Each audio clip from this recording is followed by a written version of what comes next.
안녕하세요, 은희쌤입니다.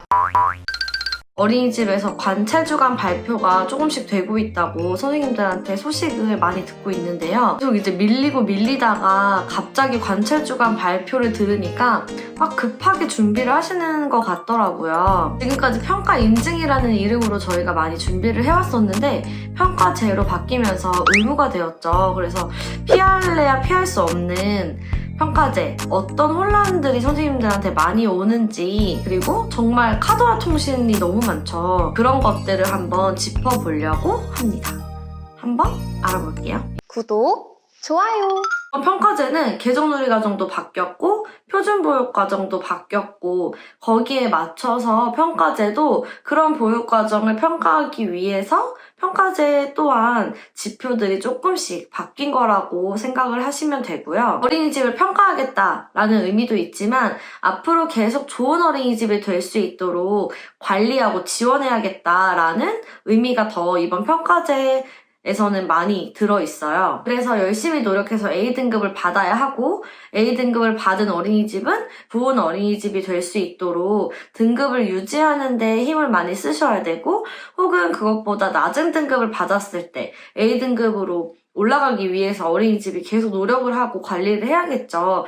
그런 관리의 의미가 이번 평가제에는 굉장히 많이 들어있고요. A등급, B등급을 받은 어린이집은 3년 동안 등급이 유지가 됩니다. 그리고 C, D등급을 받은 어린이집은 2년 동안 등급이 유지가 되기 때문에 더 높은 등급을 받고 싶어서 다시 받고 싶어도 재평가 과정이 이번에 폐지가 됐기 때문에 계속 그 등급을 가지고 살아야 되는 거죠. C등급, D등급.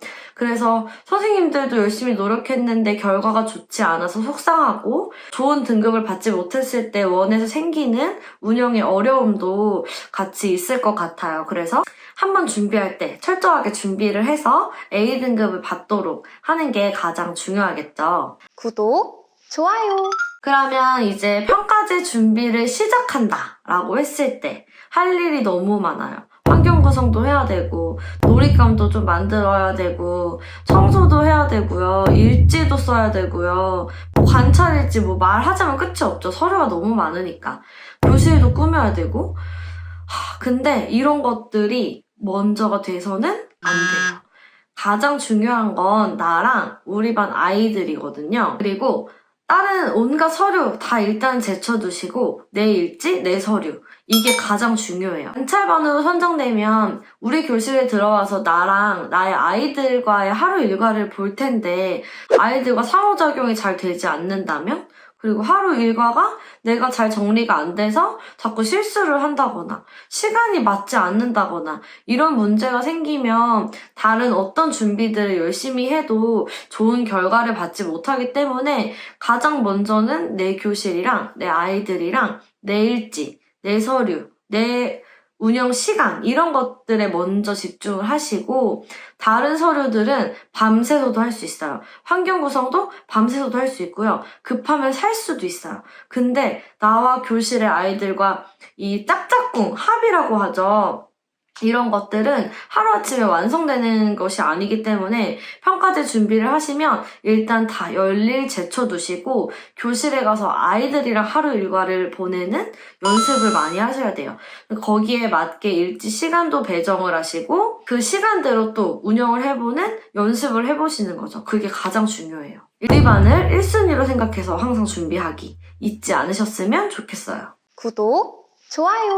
그래서 이렇게 교실 아이들과도 이제 좀 안정이 느껴지고 우리 반 교실 일지도 좀 잘 쓰고 관찰 서류 이런 것들도 어느 정도 준비가 되고 있을 때 혹은 이런 것도 아직 하지 못하고 있을 때 우리를 더 힘들게 하는 일들이 있어요. 물론 일지 쓰는 것도 힘들고 관찰 일지 쓰는 것도 힘들고 하지만 제일 힘들게 하는 거 진짜 카더라 통신들인데요. 어디서 어떻게 듣게 되는지 출처도 불분명한 얘기들이 너무 난무해요. 누구는 이렇게 했다더라.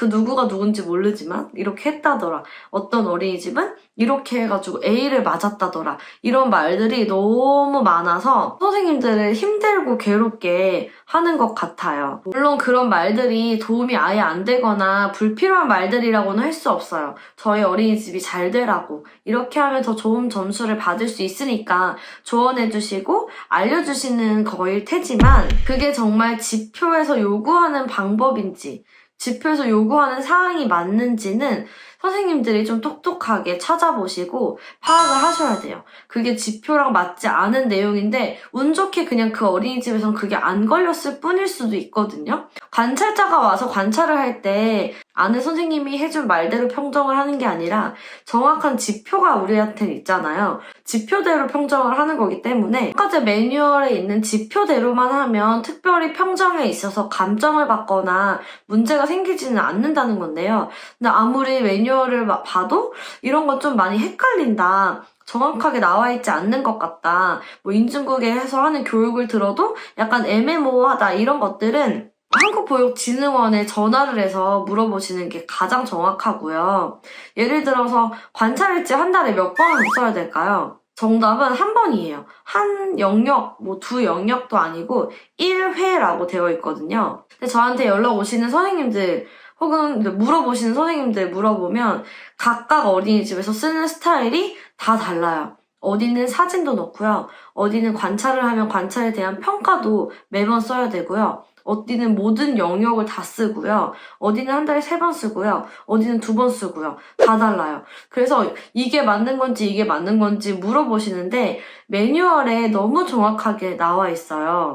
월 1회 관찰일지를 작성하고 관리하라 라고 나와 있거든요. 그러니까 뭐 몇 개의 영역도 아니고요. 사진도 안 넣어도 되고요. 관찰 일지에 대한 해석이나 평가도 매번 넣지 않으셔도 됩니다. 이와 같은 내용처럼 매뉴얼을 보고 준비하는 습관을 가지시면 좋겠어요. 평가제 준비하면서 진짜 울기도 많이 울었고 준비하면서 선생님들이랑 좀 웃을 일도 많고 재미있기도 하고 했는데 평가제가 끝나고 나면 정말 많이 보람차더라고요. 그리고 교사로서의 역량이나 개인적인 경험으로서도 정말 값진 경험이기 때문에 너무 이제 힘들게만 생각하지 마시고 지표에 근거해서 똑부러지게 잘 준비하셨으면 좋겠습니다. 놀이가 너무나 재밌어.